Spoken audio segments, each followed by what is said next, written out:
Hello students, welcome back to another video. अगर आप लोग BS 6 सेमेस्टर में हैं और पॉलिटिकल साइंस पढ़ रहे हैं तो इसके paper number 1 and paper number 2 दोनों की क्लासेस हमने स्टार्ट कर दी है और दोनों का अलग अलग सिलेबस होता है और दोनों का सिलेबस हमने अपलोड कर दिया है। आज हम पढ़ने वाले हैं BS 6 सेमेस्टर के पॉलिटिकल साइंस के पेपर नंबर 1 का यूनिट नंबर 1। देखिए, यूनिट नंबर 1 में आपको पढ़ना है प्राचीन विचार, जिसमें आपको मनु के विचार पढ़ने हैं, कौटिल्य के राजनीतिक विचार पढ़ने हैं, अगानासुत्त के बारे में पढ़ना है और जैन परंपराएं पढ़ना है। ये सारे टॉपिक आपके यूनिट नंबर 1 के हैं और यूनिट नंबर 1 पर ऑलरेडी हमने 2 वीडियो अपलोड कर दी है। पहली वीडियो में हमने मनु के राजनीतिक विचार के बारे में पढ़ा है और दूसरी वीडियो में कौटिल्य के बारे में पढ़ा है। आज का टॉपिक है हमारा अगानासुत्त और आज की वीडियो यूनिट नंबर 1 की पार्ट 3 है और पार्ट 4 की वीडियो में हम जैन परंपराएं इसके बारे में पढ़ेंगे। तो इस तरीके से जो आपकी यूनिट नंबर 1 है वो 4 पार्ट्स में कंप्लीट हो जाएगी और पेपर 2 के लिए भी चैनल पर विजिट कीजिएगा, आपको हर एक सब्जेक्ट की क्लास मिलेगी। चलिए अगानासुत्त को पढ़ना स्टार्ट करते हैं, जो आपके एग्जाम के लिए बहुत ही इम्पोर्टेंट टॉपिक है। तो चलिए सबसे पहले जानते हैं अगानासुत्त क्या है। ये टॉपिक बहुत इम्पोर्टेंट है, इसलिए वीडियो में एंड तक बने रहिएगा। देखिए अगानासुत्त है क्या। देखिए, बौद्ध धर्म का एक ग्रंथ है जिसका नाम है त्रिपिटक। त्रिपिटक के 3 भाग हैं। 3 भाग में से जो एक भाग है सुत्त पिटक, उसके अंदर भी 5 भाग हैं या 5 निकाय हैं। उन 5 भागों में से एक भाग है दीघ निकाय। उस दीघ निकाय में 34 सुत्त हैं और उस 34 सुत्त में से जो 27वां सुत्त है उसी को अगानासुत्त कहा जाता है। तो उसी 27वें सुत्त के बारे में यानी अगानासुत्त के बारे में आपको इस टॉपिक के अंदर पढ़ना है।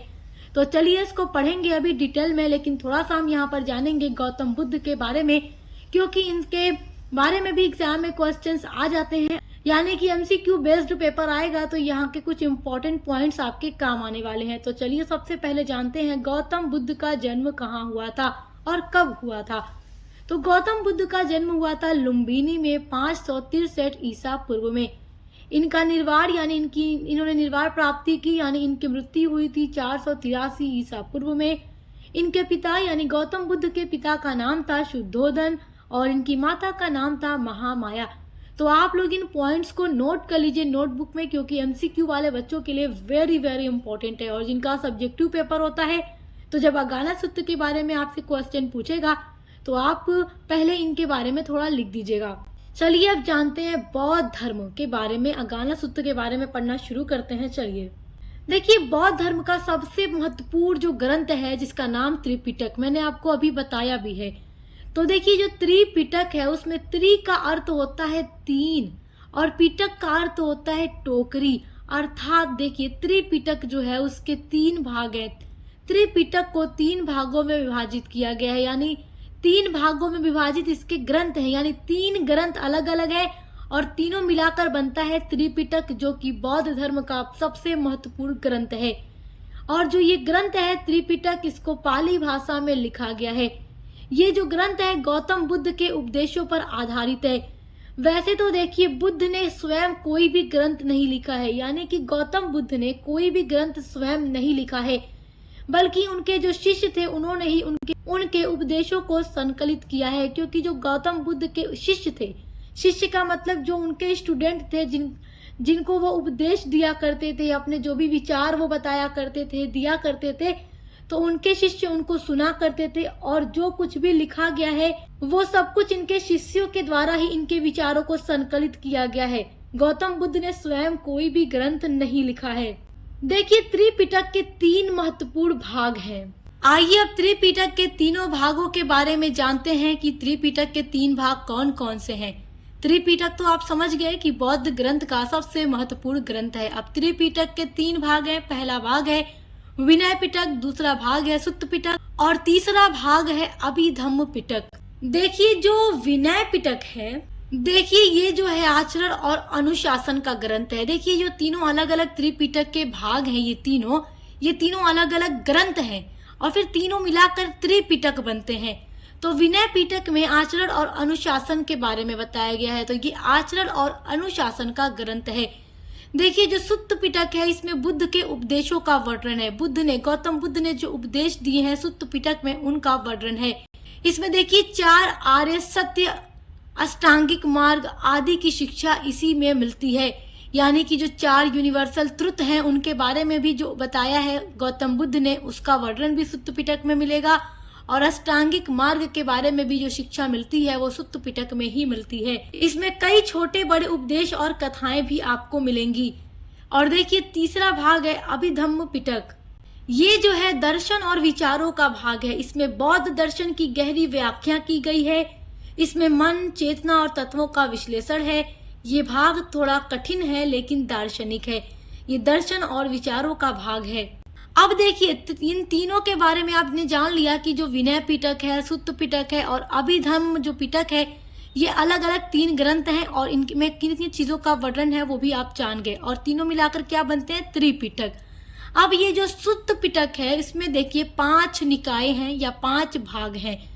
तो सुत्त पिटक को 5 निकायों में विभाजित किया गया है। पहला है दीघ निकाय, दूसरा है मध्यम निकाय, तीसरा है संयुक्त निकाय, चौथा है अंगुत्तर निकाय और 5वां है खुदक निकाय। तो देखिए सुत्त पिटक का जो दीघ निकाय है तो दीघ निकाय में 34 सुत्त हैं और अगाना सुत्त जो है इसी दीघ निकाय का 27वां सुत्त है। यानी कि दीघ निकाय का जो 27वां सुत्त है उसी को अगाना सुत्त कहा जाता है। 27वां सुत्त ही अगाना सुत्त कहलाता है। तो इसी अगाना सुत्त के बारे में ही केवल आपको इसमें पढ़ना है अपनी यूनिट नंबर में, अपने यूनिट नंबर 1 के अंदर। तो आइए अब इसके बारे में डिटेल में पढ़ना शुरू करते हैं। देखिए अगाना सुत्त में ब्राह्मणवाद का भी खंडन किया गया है, मनुष्य जाति की उत्पत्ति के बारे में वर्णन किया गया है, राजा की उत्पत्ति कैसे होती है उसका भी वर्णन किया गया है और जाति व्यवस्था पर भी विचार किया गया है। यानी जाति व्यवस्था के बारे में भी अगाना सुत्त में वर्णन किया गया है। तो इन सारी चीजों के बारे में वर्णन हमें मिलता है कहाँ पर? अगाना सुत्त में। तो चलिए सुत्त का आरंभ करते हैं। यानी पहले ब्राह्मणवाद का खंडन पढ़ते हैं। तो देखिए ब्राह्मणवाद का खंडन, इसके बारे में जानते हैं। देखिए एक बार जो गौतम बुद्ध, भगवान बुद्ध थे, वो सरस्वती नदी के किनारे टहल रहे थे। तो उनको वहां पर देखकर 2 ब्राह्मण युवक उनके पास आते हैं। 2 ब्राह्मण युवकों का नाम था, एक का नाम था भारद्वाज और दूसरे का नाम था वशिष्ठ। ये दोनों ही ब्राह्मण थे, ब्राह्मण युवक थे। जब ये लोग सरस्वती नदी के किनारे गौतम बुद्ध को टहलते हुए देखते हैं तो वशिष्ठ अपने मित्र यानी दोस्त भारद्वाज से कहता है कि वहां देखो गौतम बुद्ध, भगवान बुद्ध हैं, चलो उनके पास चलते हैं और हमें कुछ उपदेश उनसे मिलेंगे, कुछ ज्ञान मिलेंगे। तो ये कहकर ये दोनों दोस्त उनके पास आते हैं। जब ये दोनों ही ब्राह्मण युवक गौतम बुद्ध के पास आते हैं तो इन दोनों को देखकर गौतम बुद्ध इनसे कुछ सवाल पूछते हैं। तो बुद्ध ने वशिष्ठ से पूछा, वशिष्ठ कौन था? एक ब्राह्मण युवक था। तो उससे पूछा उन्होंने, बुद्ध ने, कि तुम अपना ब्राह्मण छोड़कर यहाँ पर भिक्षुक बनने आए हो, तो क्या दूसरे ब्राह्मण तुम्हारे साथ गलत व्यवहार नहीं करते? तो दूसरे ब्राह्मण तुम्हारे साथ कैसा व्यवहार करते हैं? तो इनके इस सवाल पर वशिष्ठ ने जवाब दिया कि ब्राह्मण हमारे साथ बहुत ही गलत व्यवहार करते हैं। वशिष्ठ ने कहा कि आपने जो पूछा है बिल्कुल सही पूछा है। जो ब्राह्मण है वो हमारी निंदा करते हैं, गाली गलौज हमें देते हैं और ब्राह्मण कहते हैं कि हम ब्राह्मण जो है ब्रह्मा के मुख से उत्पन्न हुए हैं और जितनी भी निचली जातियां हैं वो सब ब्रह्मा के चरणों से उत्पन्न हुई हैं और हमें उन लोगों के साथ मेल जोल नहीं रखना चाहिए। और वो ये भी कहते हैं कि तुम ब्राह्मण से निकलकर भिक्षुक बन रहे हो तो तुम हमसे निम्न हो गए हो। तो वशिष्ठ की बात सुनकर बुद्ध ने उत्तर दिया, यदि ब्राह्मण भी ऐसी बात करते हैं तो वास्तव में वो अपने अतीत को भूल गए हैं। सच्चाई तो ये है कि जो ब्राह्मण वर्ग की स्त्रियां हैं वो भी गर्भवती होती हैं, वो भी बच्चों को जन्म देती हैं और बच्चों की देखभाल करती हैं। फिर भी ब्राह्मण कहते हैं कि वे ब्रह्मा के मुख से उत्पन्न हुए हैं और जो अन्य वर्ग हैं वो ब्रह्मा के चरणों से उत्पन्न हुए हैं। तो ब्राह्मण ये बात जो कहते हैं वो सरासर असत्य है, झूठ है, गलत है। गौतम बुद्ध ने कहा कि ब्राह्मण झूठ बोल रहे हैं और उन्हें अपने कर्मों का बुरा फल जरूर एक दिन भोगना पड़ेगा। जो ये गलत कर्म कर रहे हैं एक दिन उसका वो बुरा परिणाम जरूर देखेंगे। फिर देखिए गौतम बुद्ध ये भी कहते हैं कि हर जाति में अच्छे और बुरे दोनों लोग होते हैं। जरूरी नहीं है कि जो ब्राह्मण है वो गलत काम नहीं कर सकते और जो शूद्र है वो अच्छा काम नहीं कर सकते।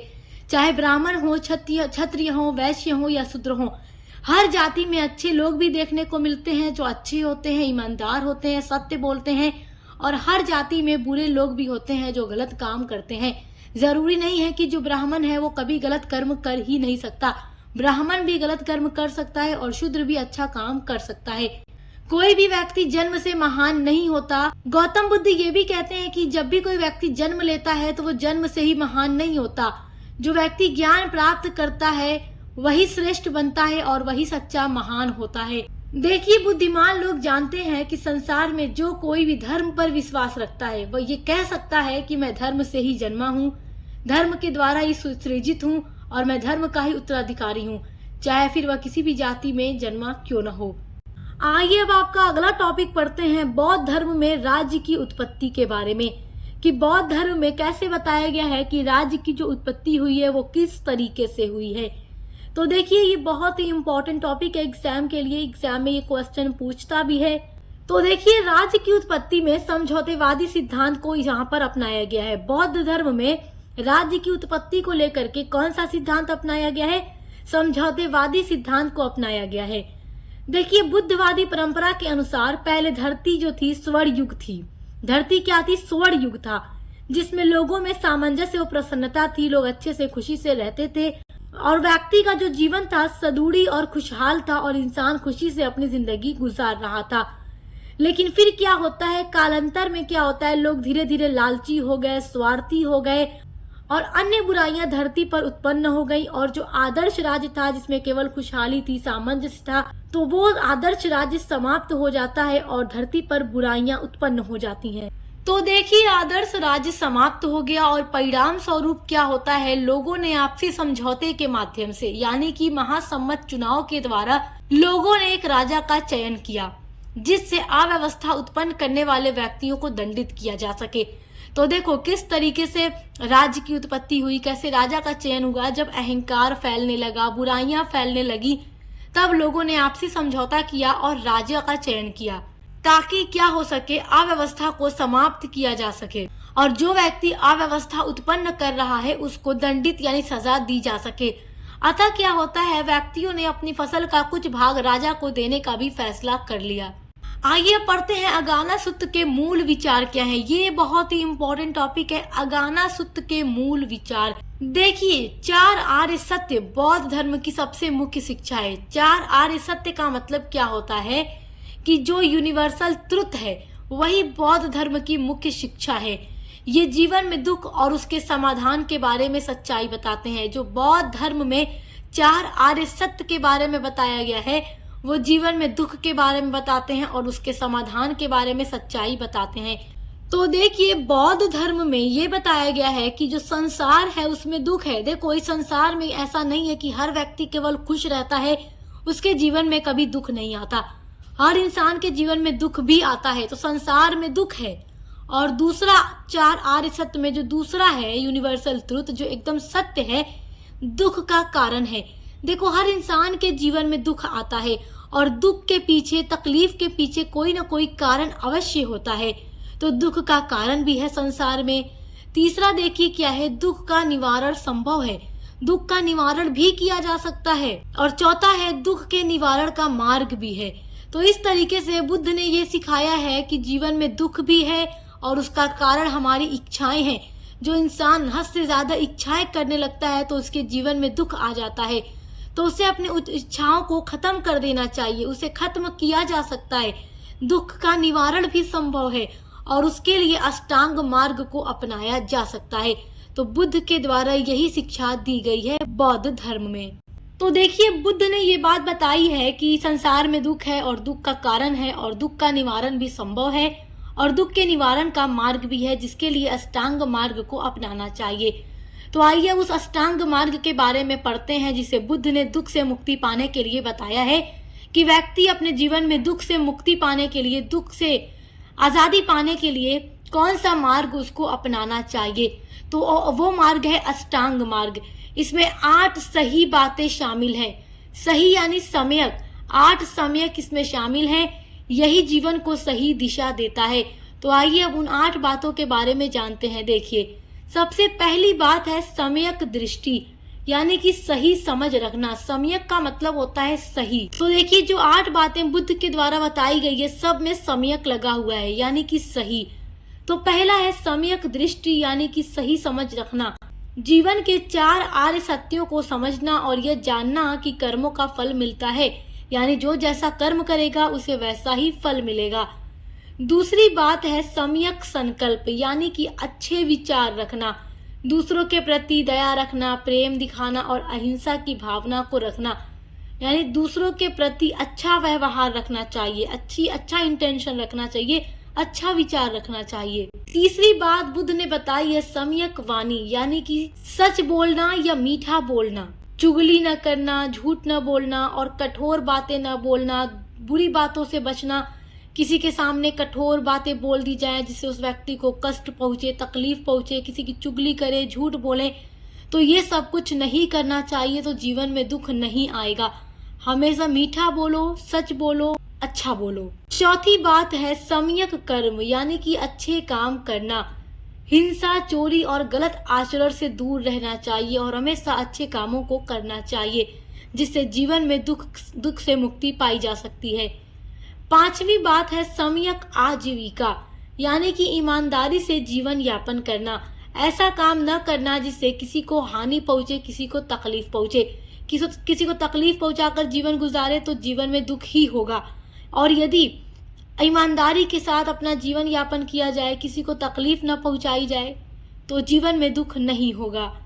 छठी बात है सम्यक प्रयास, यानी कि बुरी आदतों को छोड़ना चाहिए और अच्छी आदतों को अपनाना चाहिए। सातवीं बात है सम्यक स्मृति, यानी कि हर काम को ध्यान और जागरूकता के साथ करना चाहिए, मन और विचारों पर नियंत्रण रखना चाहिए। आठवीं बात है सम्यक समाधि, यानी कि ध्यान के द्वारा मन को एकाग्र करना चाहिए, शांति और स्थिरता प्राप्त करते रहना चाहिए। तो ये 8 बातें बुद्ध के द्वारा बताई गई है। ये अष्टांग मार्ग है जिसके द्वारा दुख से मुक्ति पाई जा सकती है। तो देखिए अष्टांग मार्ग हमें ये सिखाता है कि सही सोच, सही बोल, सही काम और सही जीवन शैली अपनाकर हम दुख से मुक्ति पा सकते हैं और शांति यानी निर्वाण प्राप्त कर सकते हैं। तो आई होप कि आप अगाना सूत्र के बारे में सब कुछ बहुत अच्छे से समझ गए होंगे। तो आज की इस वीडियो में बस इतना ही। अगली जो वीडियो होगी उसमें हम जैन परंपराओं के बारे में पढ़ेंगे और आपकी यूनिट नंबर 1 फिर समाप्त हो जाएगी। और ऐसे ही एक सीक्वेंस में हर एक सब्जेक्ट की आपकी क्लासेस चल रही हैं। एग्जाम की तैयारी करने के लिए महासंग्राम क्लासेस, मॉडल पेपर और एक को करिकुलर की भी पूरी क्लासेस चल रही हैं। तो देखकर अच्छे से पढ़ाई करते रहिए। Best of luck. अब मिलते हैं अगली वीडियो के साथ।